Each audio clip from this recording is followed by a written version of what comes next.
Greetings, my fellow Americans, and welcome to another episode of the Great Montana Conspiracy podcast. You might be able to tell a little bit that I'm kind of worn out as I'm recording this today. I actually spent what I thought was an earlier effort to record this actual podcast tonight, but after recording the whole thing, I found out that the new equipment that I'm using didn't record the audio right. As a consequence, it sounded kind of like I was a ghost on the video, which would have been perfect for last week, possibly because I did the Halloween episode. But as a consequence, it didn't work out that way this week. So my voice is a little raw, my eyes are a little bloodshot, but I'm still going to get this podcast out and have it done. Because today we're working on the concept and the subject of permissible misconduct. And that's a really important aspect because when you start looking at the overall Great Montana Conspiracy and the various aspects of the various subjects we've gone over so far, when you're talking about how does this happen? How does this get allowed? How does it go along and still function if so many people are aware of what's going on, but nobody's doing anything? That's when you have to start asking the question, what happens when the officials who are actually responsible for taking care and safeguarding the constitutional liberties of the citizens of the state of Montana, what happens when they not only disregard the law and the legal protection, but they actually pretty much deputize others, private citizens, to do their dirty work for them, or in this case, simply sit back and let others do it and then don't hold them accountable under law. That's what's called permissible misconduct. When you permit somebody to actually commit criminal actions and allow those criminal actions to happen because the target of those crimes are somebody you just simply don't want to provide protection to. So it acts as an extension of your own abuse as an official to allow others to continue to perpetuate this abuse as well. And oftentimes it's encouraged. It's actually something that they actually say, this is someone you can go after, this is someone you need to do, this is what we need to, this is your assignment basically. Go do this action, or go do this, or go harass, in my case, me. Go harass the Glick, go harass whoever, you know, and whatever you do, don't tell me about it, but just do it. Nothing's going to happen to you. Just go do it. Or they simply, when someone actually gets involved and says, you know, okay, a crime was reported here. Did you do it? Well, just so you know, we're not going to really take any action here. Just, be a little more careful in the future. It's when you allow that kind of thing to happen, it violates the equal protections of the laws. And that's where this aspect actually becomes a constitutional issue, not just an issue of inconvenience. The 14th Amendment to the United States Constitution was drafted for one, or for several, but primarily for the purposes of equal protection. The idea being that everybody in the country is entitled to equal rights, equal access, whether they be regardless of their race, their color, their creed, whatever. Equal protection starts with the 14th Amendment to the United States Constitution. And the applicable part of the 14th Amendment, which is so critical to the discussion we're having tonight, is the language, nor shall any state deny to any person within its jurisdiction the equal protection of the law.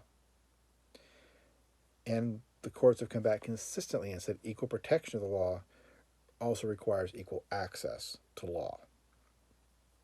More specific, it's a guarantee against any form of undue favoritism or hostility from the government.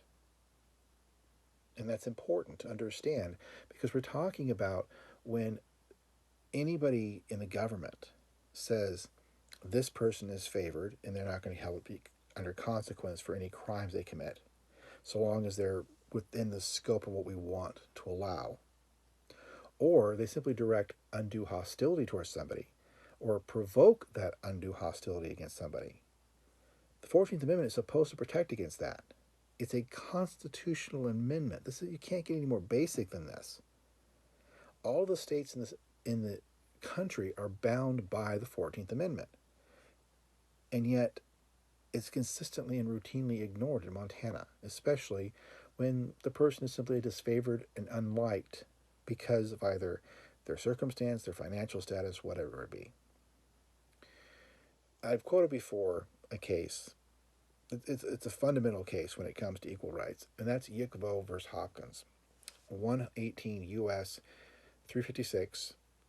And once again, for those who need clarification, it's the 118th volume of the U.S. Supreme Court's Reporter, page 356. It was an 1886 case. It basically established that you cannot have a law that says, even if it appears on the face to be fair, if it's applied unequally and it's only applied to certain people, or whether it's because of their race, their whatever, it's unconstitutional. In fact, the language of the case that is so critical is when the law is being administered with an evil eye and an uneven hand, it violates the prohibitions of the 14th Amendment. And that's why it's so critical in this kind of a situation, in this kind of a case, a circumstance where you have a government that says, we don't care. We don't care about these things. We don't care about whether this person's rights are violated. I just came across a case which will be the subject of it's my planned subject of my next podcast, which will be the subject of a report that was brought out last year that talks about an overwhelming number of overturned convictions, of false convictions, being the result of official misconduct. But again, that's next week's episode, and I don't want to get deferred too much on that one tonight. And hopefully that'll be recorded with the new equipment, and I'll have the audio glitch fixed. But I just don't want to try to record this again using the equipment until I'm sure I've got that glitch worked out. So once again, we're back with the iPhone as we try to punch through and get to more technical and more sophisticated equipment and actually be able to actually do this in a better parameter. But let's talk about this a little bit. Let's talk about the situation and circumstances like as I've personally experienced from the local authorities. I mean, aside from obviously the overall case where they deliberately ignored the law, they withheld information, they ignored the fact that there was multiple people making multiple claims, and contradicting themselves. We'll ignore all that for just a moment. Let's talk about some of the more specific cases. For instance, in March of 2015, Angela Townsend had been a close friend of mine, and being a fellow author in the local area, we'd worked together on countless cases. Countless works, fiction works. I helped edit her books. She helped edit my books. She put me in contact with a authors co-op of sorts that cooperated and assisted each other in editing their works. Well, she came to me and wanted assistance with relaunching a book, one of her first novels, which is titled Fears of a Fisherman. And she came to me and wanted me to help her retitle it, re-edit it, basically restructure the entire story. I came up with the name The Forlorn, and The Forlorn was a creation completely of my own. She liked it, and I said she was free to use it so long as she gave me credit for its use. I spent 18 months.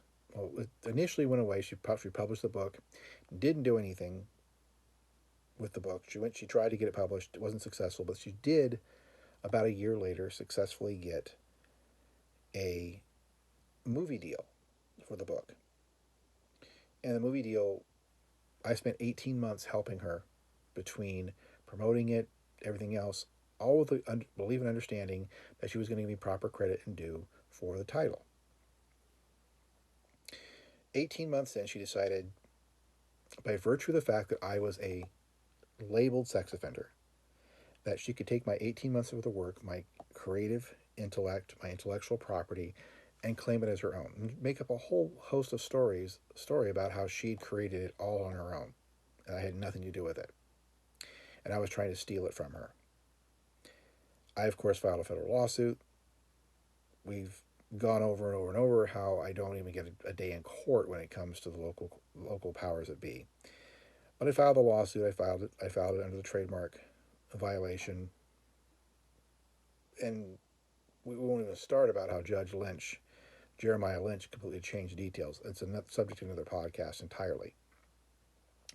But at the end of the day, Angela Townsend didn't want to listen or go through a fair adjudication in a court of law.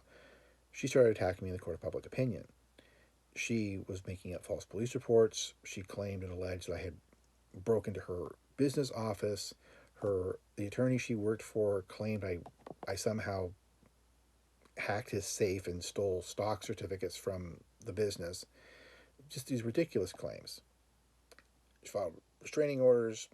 She even after I went to the federal court and said, "Hey, I want to get um, this is an injunction against her using this name." I saw an injunction in the federal court. She ran to the local court under Robert Allison, who she had worked with, who she knew personally, and knew she could get a favorable ruling, and had him issue an injunction against me using the name or even promoting the name or defending against her use of the name in public. Completely unconstitutional. Again, subject of another podcast. But the issue here that brings up the subject of this podcast is that she actually went onto Craigslist and began posting very violent threats against me. She was threatening to do drive-by shootings. She was threatening to curb stomp me. She was threatening to tie me to a rail and throw me in the river. She actually said if Batman truly existed, he would murder people like Ron Glick. They were all posted anonymously, but it was very obvious that it was her, both in the fact that I had been spent years editing her work, so I was very familiar with her writing style.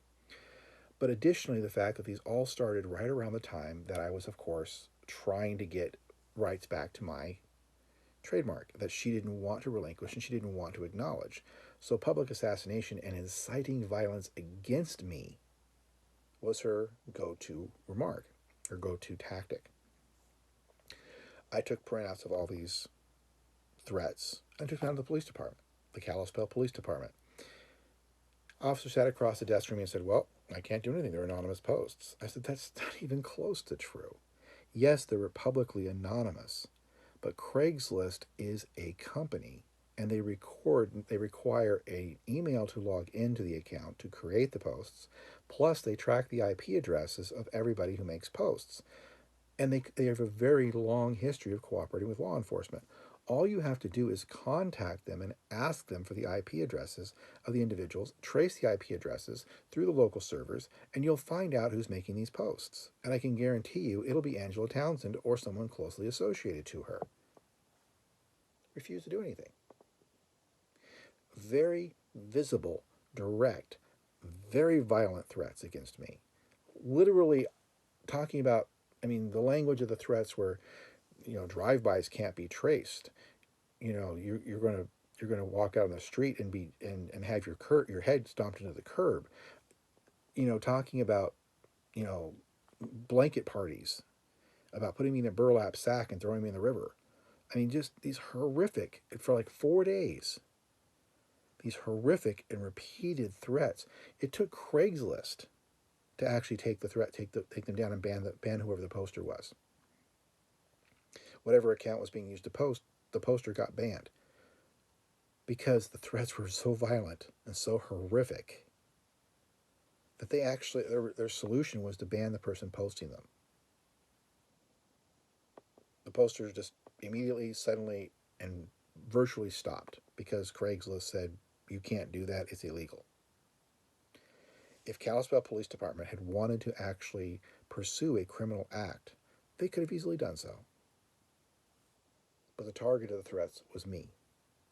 And as anybody who is familiar with my history, I have spent since 2003.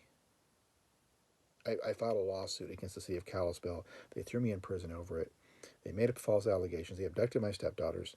They did whatever they could to horrifically defame my name. And the last thing they're going to do is defend against somebody who's sitting there and helping them incite violence against me. Thankfully, nothing ever came of that. Nobody ever acted on the suggestions that Townsend made. But nevertheless, they were made, and they were criminal. And nothing was done because it's permissible misconduct. It's permissible because I'm the target and I'm the undesirable, and the police department do not want to help defend me against these kind of persecutions because it advances their agenda, which is to keep me disenfranchised, to keep me unable to respond or defend against anything.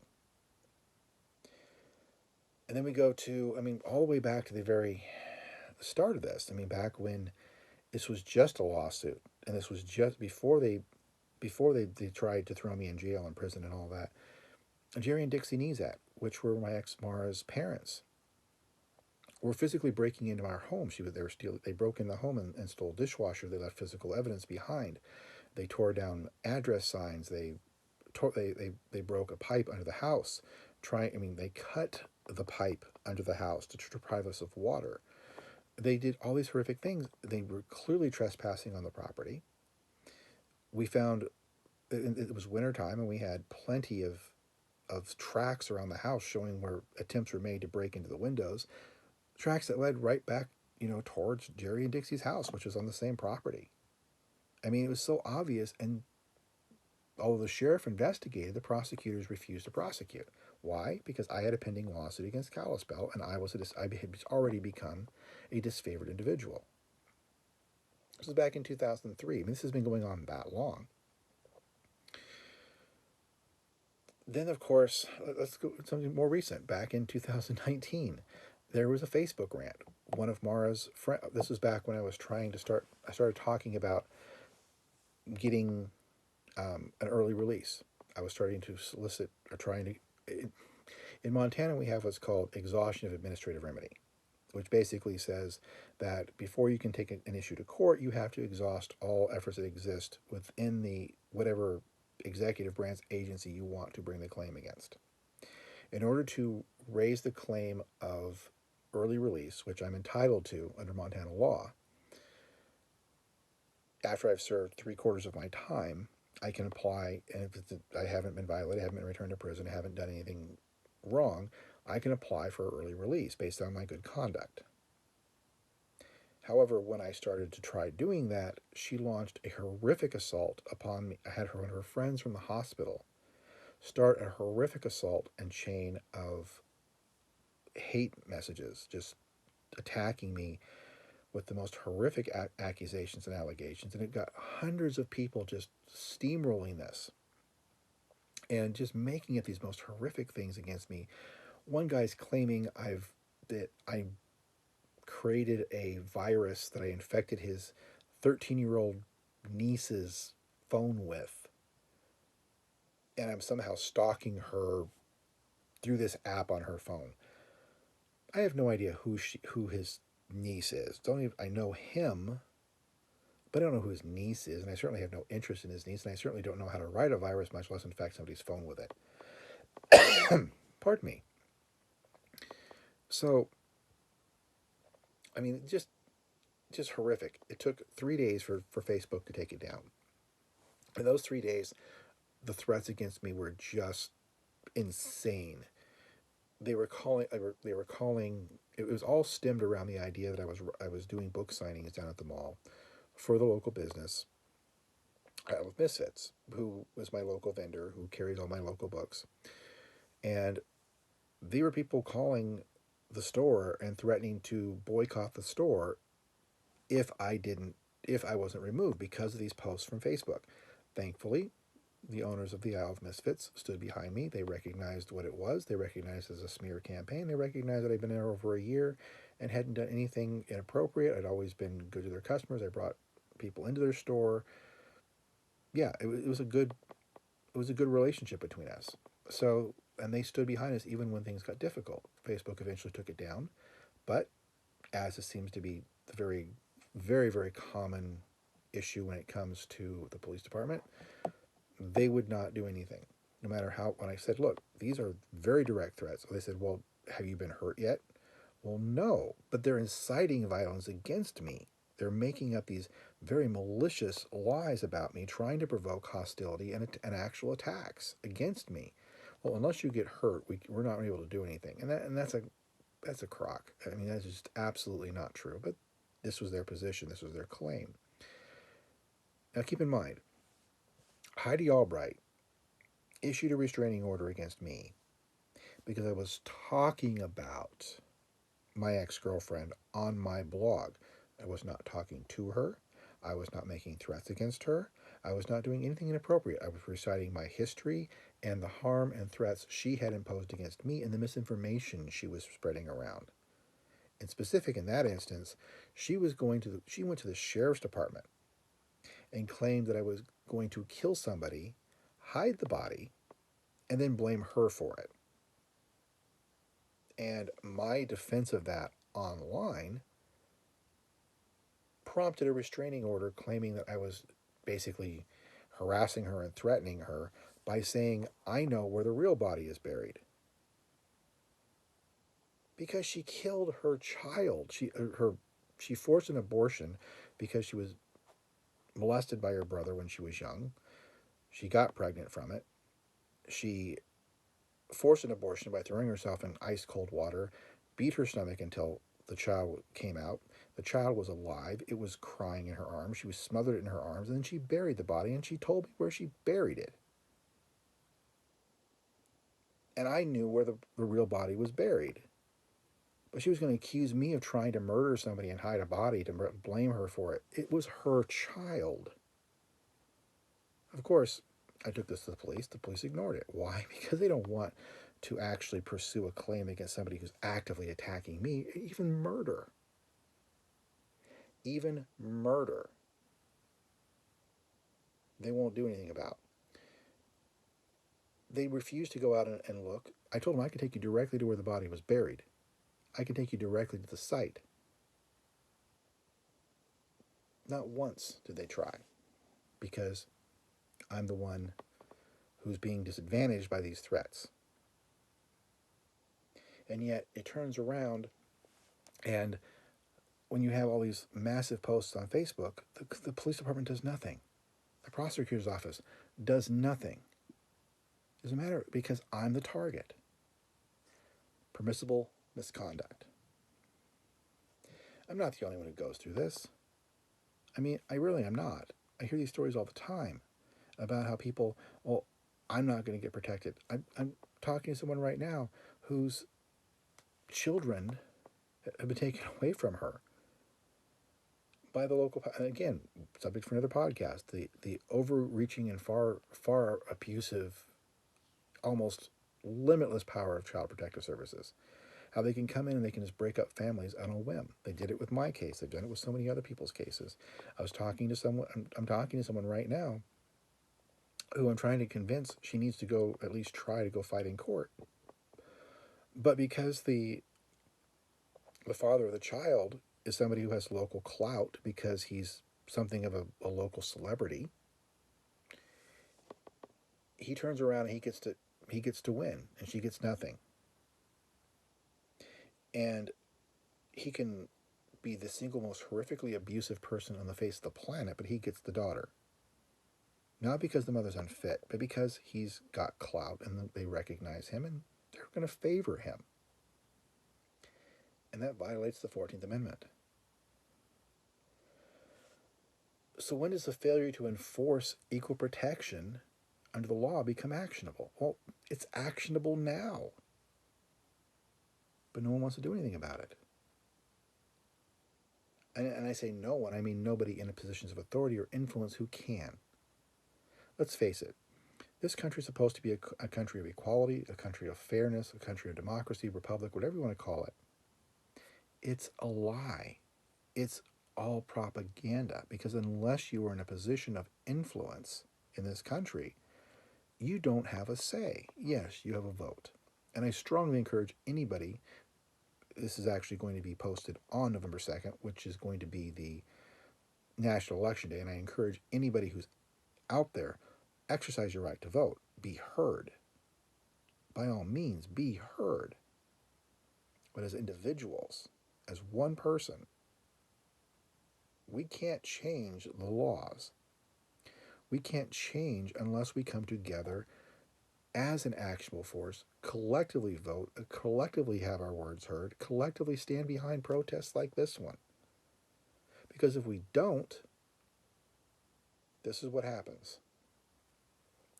You start having your civil liberties eroded. And when they get eroded, piece by piece, eventually you have none. And this is what is allowed to happen, because everyone sits back and says, this is permissible,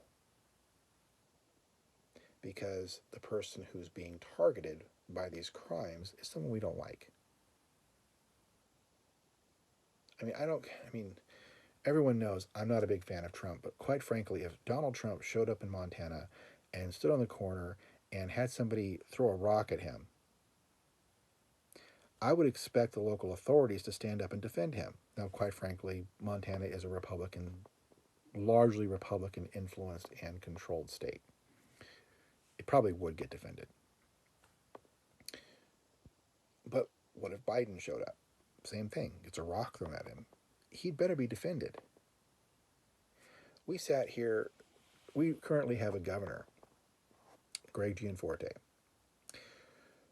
who during his congressional run a couple of years ago actually assaulted a reporter.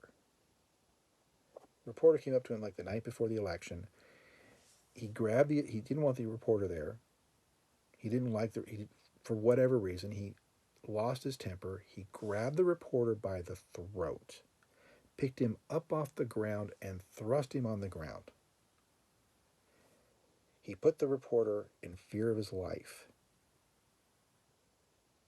and yet he never faced a felony for it, because the powers that be in the local community, the sheriff, who had backed his campaign financially, did not want Gianforte to be disqualified from holding a federal government position. Under Montana law, that constitutes a felony assault. He attacked somebody and put that person in fear of his life by picking him up by his neck, picking him up off the ground, and throwing him on the ground, still clinging to his neck. And he went on, not only did he go on to become the congressional representative, he then turned around 2 years later and ran for governor and won governor. This is the permissible use. This is permissible misconduct. Because Greg Gianforte was the favored individual, and because the reporter was a disfavored individual, because we were running into a fake news climate to where Republicans were following this Trump-esque propaganda machine of anything coming from media is fake news. So let's hate the media. Let's attack. Let's not defend them, because the media is not favored. The media, we don't like media people. So this media person had his neck grabbed, picked up off the ground by his neck, thrown on the ground while still holding his neck, trying to be strangled by Greg Gianforte, who's now our governor. And what do you say about that? The people knew about it. It was a national news story. I didn't understand when he was running for governor why nobody brought it up. But for whatever reason, nobody brought it up during his governor run, and he won governor. And now we have a man who's potentially capable of a felony assault, who should have been in prison for a crime. I guarantee, if I picked up somebody by the throat and threw him on the ground, I would be back in prison. Guarantee it. Guarantee it. Especially when you're surrounded by a room full of witnesses. And yet, here we are. So what do we do? Well, for one, try to help support this podcast, because this podcast is all about the truth. Only the truth. And that's what we're out to prove. We're out to prove the corruption is here. It exists. These kinds of stories, these kinds of issues are incredibly important. And if you want to support our program, by all means, look at the information in the description. If you're watching this video on YouTube or any of the other sites where this is spawned to, there should be a video. There should be a text attachment to it with details about how to support our project and to support this podcast. Again, if you're on YouTube, by all means, like and subscribe. Very important. If you are seeing this and you don't have that information attached to it, you can always go to monspiracy.podbean.com, which is where this podcast originates. As always, as the evening closes down, let me remind you, if you're out there, please be safe, and whenever possible, please be free. Thank you.